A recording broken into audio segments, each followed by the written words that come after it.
You know, it's funny because when I met one registrar a week ago, he immediately said when I told him that I was Dutch, he was like, "Oh, you Dutch people, you guys know at least 6 languages." And I was like, "No, no." And then today I impressed another doctor because we were looking for side effects of some French drug and all the websites were in French and I could just simply translate them.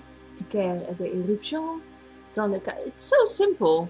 So basically no liver function problem, so we still don't know what's wrong with the patient. I do understand some languages. Guten Tag, ich bin ein Medizinstudent. Doko etain desu ka? Senaka ga? 勉強ですよ. So today is April 26th. Wow, I can't believe it took me so long to figure that out. Okay, so today is April 26th, and today was kind of a special day at the hospital where I do my internship because all the junior doctors in the UK are on strike. Honestly, before I came here, which was a couple of weeks ago, I didn't really know the difference between junior doctors and all the other kinds of weird names they give people with medical degrees here. So I'll give a little bit of an explanation and compare it to the Dutch medical system, and then I'll explain why people were on strike. So here in England, when you graduate from med school, you start your 2 foundation years. During those foundation years, you're called a junior doctor.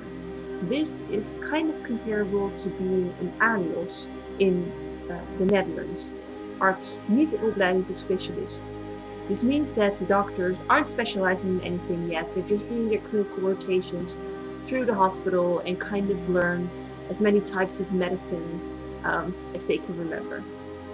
Then there's also a title called SHO, which is a senior house officer, which kind of makes you think that you're a senior doctor, but those aren't even specialists yet. So they're still supervised by specialists in their own different kind of areas, and they work in the hospital doctors.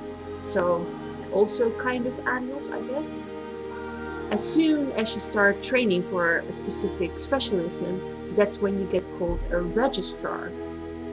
So you're a specialty registrar, which means that you get trained into either becoming a general practitioner, which is a huisarts in Dutch, or a hospital doctor. So this would kind of make you an AIOS in the Netherlands, arts in opleiding tot specialist.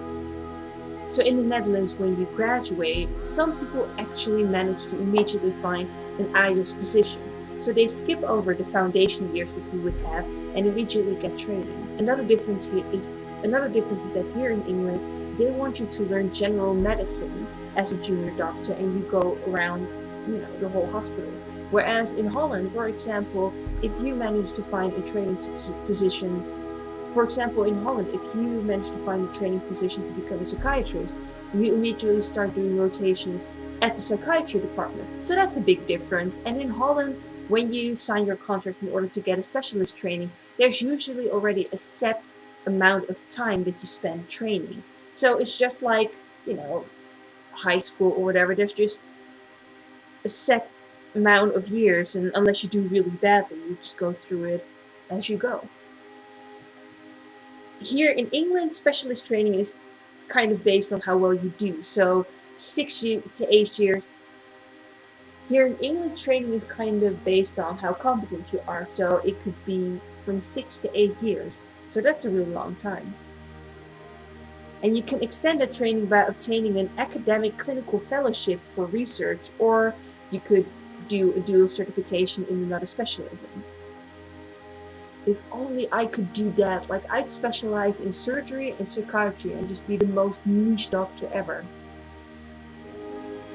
So anyway, the reason why the junior doctors are striking. Let's say, for example, you sign a contract in order to work at a hospital, and you have to work 5 days a week, 40 hours, 8-hour days. Seems legit. And sometimes you run a little late, 5 p.m. has passed, but you still need to clerk some patients, write some reports, see some patients. Fine. But then before you know it, because there aren't enough staff around, you find yourself working 12 to 13-hour shifts just to cover the amount of work that can be done with the amount of doctors that you have. And suddenly, instead of working 5 days a week, you're working 7 days a week because they also don't have enough people in on the weekend, and you're the one they hired, so it's gonna be you. So you already sacrificed your time, your personal freedom, your mental health, a little bit of dignity, and then for all the extra hours work that you put in, you don't get paid. You still only get paid for the 40 hours that you hypothetically work, even though you might be working so much more than that.